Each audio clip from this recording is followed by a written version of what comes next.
Hi friends, நான் உங்களோட ருச்சிமா. ஒரு மலை கிராமத்தில் புகழ்பெற்ற சிற்பி ஒருவருக்கு மாதவன் என்ற மகன் இருந்தான். மாதவனின் தந்தை செதுக்கும் சிலைகள் எல்லாம் உயிரோட்டத்துடன் இருக்கும்.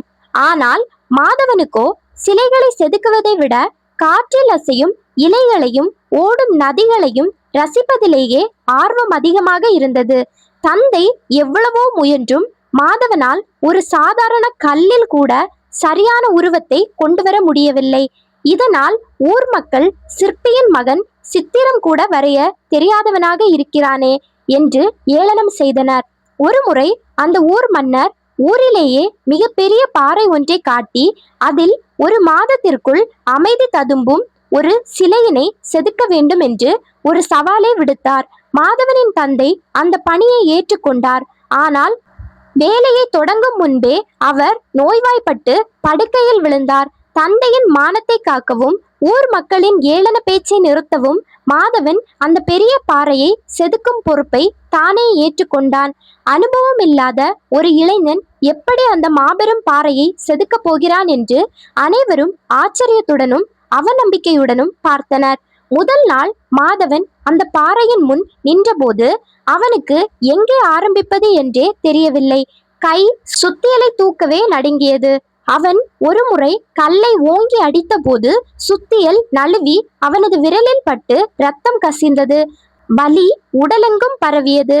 ஆனாலும் அவன் பின்வாங்காமல் பாறையை ஒரு எதிரியாக பார்க்காமல் ஒரு நண்பனாக பார்க்க தொடங்கினான். பாறையின் ஒவ்வொரு இடுக்கையும் கைகளால் தடவி பார்த்தான். அந்த பாறை தனக்குள் ஏதோ ஒரு ரகசியத்தை மறைத்து வைத்திருப்பதை அவன் உணர்ந்தான். அவன் கண்ணை மூடி தந்தை சொன்ன சிற்பம் என்பது கல்லால் செய்வது அல்ல, கல்லில் வேண்டாத பகுதியை நீக்குவது என்ற வார்த்தைகளை நினைவு கூர்ந்தான். சிறிது நேரம் கழித்து அவன் நிதானமாக ஒரு சிறிய பகுதியை செதுக்க தொடங்கினான். இப்போது அவனது கைகளில் நடுக்கமில்லை. மாலை வரை உழைத்த பின் அவன் செதுக்கியது ஒரு சிறிய கோடு போல தெரிந்தாலும் அவனது மனதிற்குள் ஒரு பெரிய நம்பிக்கை பிறந்தது. 2ஆம் வாரம் முழுவதும் இடைவிடாத மழை பெய்தது. மாதவன் நனைந்தபடியே அந்த பாறையின் கீழ் அமர்ந்து தன் பணியை தொடர்ந்தான். பாறையிலிருந்து சிதறி விழுந்த கல் துகள்கள் அவனது கண்களிலும் முகத்திலும் பட்டு காயங்களை ஏற்படுத்தின. ஆனாலும் அவன் கண்களை துடைத்துவிட்டு மீண்டும் உழைத்தான். மழையின் சத்தம் அவனுக்கு ஒரு பின்னணி இசை போல இருந்தது. அவன் பாறையை செதுக்கும் ஒவ்வொரு தாளமும் அந்த இசையோடு ஒத்து போனது. ஊர் மக்கள் குடையுடன் வந்து அவனை பார்த்துவிட்டு, இவன் ஏதோ கிறுக்கி கொண்டிருக்கிறான், இவனால் எதையும் சாதிக்க முடியாது என்று சொல்லி சிரித்துவிட்டு சென்றனர். ஆனால் மாதவன் எதையும் காதில் வாங்கி கொள்ளவில்லை. அவன் இப்போது அந்த பாறையோடு பேசிக் கொண்டிருந்தான். அவன் செதுக்கிய அந்த உருவம் மெல்ல மெல்ல ஒரு பெண்ணின் முகத்தை போல உருமாறத் தொடங்கியது. அந்த முகத்தில் ஒரு தாய்மையின் கனிவும் உலகின் அனைத்து துயரங்களையும் துடைக்கும் ஒரு புன்னகையும் இருப்பதை மாதவன் மெல்ல மெல்ல செதுக்கினான். 3ஆம் வாரம் வந்தபோது மாதவனின் உடல் மிகவும் இளைத்து போய் இருந்தது. உறக்கமில்லாத கண்கள் சிவந்து காணப்பட்டன. அவனது கைகளில் தழும்புகள் அதிகமாகிவிட்டன. ஆனாலும் அவனது உளி மட்டும் ஓய்வின்றி அந்த பாறையை செதுக்கிக் கொண்டே இருந்தது. ஒரு நாள் இரவு அவன் நில ஒளியில் அந்த சிலையை பார்த்தபோது அது ஏதோ ஒரு குறையுடன் இருப்பதாக அவனுக்கு தோன்றியது. அந்த சிலையின் கண்களில் இன்னும் உயிரோட்டம் வரவில்லை என்பதை உணர்ந்த அவன் விடிய விடிய அந்த ஒரு சிறிய பகுதியை மட்டும் மிக நுணுக்கமாக செதுக்கினான். காலையில் எழுந்தபோது அந்த சிலையின் கண்கள் கசிந்த ஈரப்பதம் போல தெரிந்தது. அது பார்ப்பவர்களின் உள்ளத்தை தொடும் வகையில் அமைந்தது. இப்போது அந்த பெரிய பாறை ஒரு வெறும் கல்லாக இல்லாமல் ஒரு தெய்வீகமான பெண்ணாக மாறி நின்றது. மாதவன் தனது உழைப்பின் பலன் மெல்ல மெல்ல கனிந்து வருவதை கண்டு உள்ளுக்குள் ஒரு பெரும் மகிழ்ச்சியை அடைந்தான். மன்னர் கொடுத்த கெடு முடிவதற்கு இன்னும் 2 நாட்களே இருந்த நிலையில் மாதவன் அந்த சிலைக்கு இறுதி மெருகூட்டும் பணியில் ஈடுபட்டான். சிலையின் ஆடைகளில் இருந்த மடிப்புகளையும் தலைமுடியில் இருந்த நுணுக்கங்களையும் செதுக்குவதில் அவன் மிகுந்த கவனம் செலுத்தினான். ஒவ்வொரு சிறு துகளும் சிதறும் போது அது அந்த சிலையின் அழகை கூட்டியது. மாதவன் இப்போது ஒரு உண்மையான கலைஞனாக மாறிவிட்டான். அவனது தந்தை இப்போது உடல்நலம் தேறி வந்து அந்த சிலையை பார்த்தபோது அவரால் தனது கண்களையே நம்ப முடியவில்லை. மகனே, நான் செதுக்கிய சிலைகளை விட இது பல மடங்கு உயிரோட்டமாக இருக்கிறது என்று கூறி ஆனந்த கண்ணீர் வடித்தார்.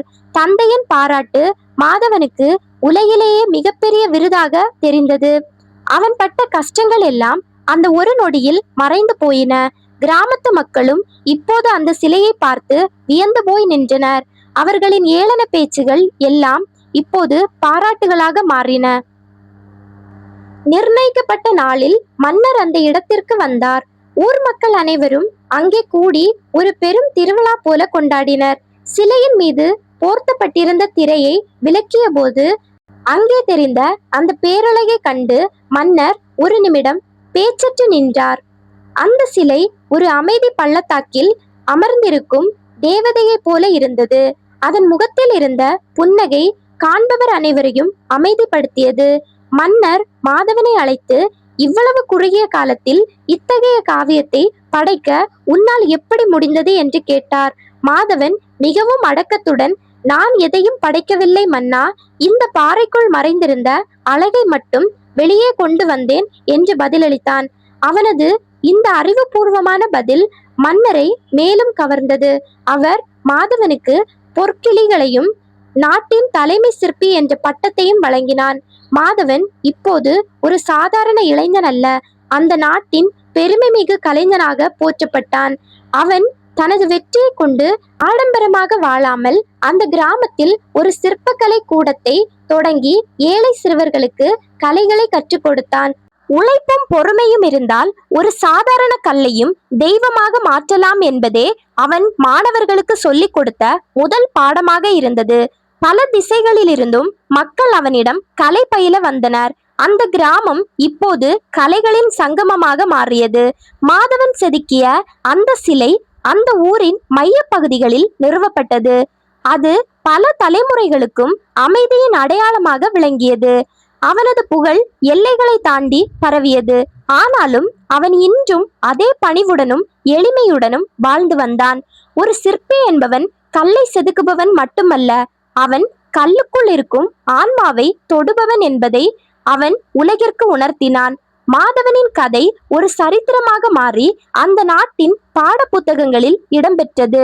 கஷ்டங்கள் வரும்போது சோர்ந்து போகாமல் அதை ஒரு வாய்ப்பாக மாற்றிக்கொண்ட மாதவனின் விடாமுயற்சி அனைவருக்கும் ஒரு பாடமானது. அவன் செதுக்கிய சிலைகள் காலம் கடந்தும் அழியாமல் நின்றன. ஆனால் அவன் உருவாக்கிய அந்த தன்னம்பிக்கை உணர்வு மக்களின் உள்ளங்களில் என்றும் நிலைத்து நின்றது. வறுமையும் ஏளனமும் ஒருவனை முடக்க முடியாது. அவனது லட்சியம் உறுதியாக இருந்தால் எத்தகைய சிகரத்தையும் எட்டலாம் என்பதற்கு மாதவன் ஒரு சாட்சியாக இருந்தான். இயற்கையின் ஒவ்வொரு படைப்பிலும் ஒரு அழகு இருக்கிறது. அதை உணரும் இதயம் மட்டும் நமக்கு வேண்டும் என்பதை அவன் அடிக்கடி கூறுவான். வெற்றி என்பது தானாக கிடைக்கும் கனி அல்ல, அது விடாமுயற்சி என்னும் ஒளியால் செதுக்கப்பட வேண்டிய சிற்பம். ஒரு பாறை சிலையாவதற்கு 1000 அடிகளை தாங்க வேண்டும். அதே போல நீ சாதனையாக மாறுவதற்கு 1000 அவமானங்களையும் கஷ்டங்களையும் தாங்கிக் கொள்ள வேண்டும். தோல்விகளை கண்டு அஞ்சாதே. ஒவ்வொரு அடியும் உன்னை ஒரு அழகான வடிவமாக மாற்றிக் கொண்டிருக்கிறது. உன்னால் முடியும் என்று நீ நம்பினால் இந்த உலகம் உன் காலடியில். இந்த ஸ்டோரி உங்க எல்லாருக்கும் கண்டிப்பா பிடிச்சிருக்கும் அப்படின்னு நான் நம்புறேன். அப்படி உங்களுக்கு பிடிச்சிருந்துச்சு அப்படின்னா கண்டிப்பா சேனலை சப்ஸ்கிரைப் பண்ணி வச்சுக்கோங்க. உங்க ஃப்ரெண்ட்ஸ், ஃபேமிலி எல்லாருக்கும் இதை ஷேர் பண்ணி விடுங்க. இனி ஒரு அடுத்த வீடியோல சந்திக்கலாம். அது வரைக்கும் பாய்.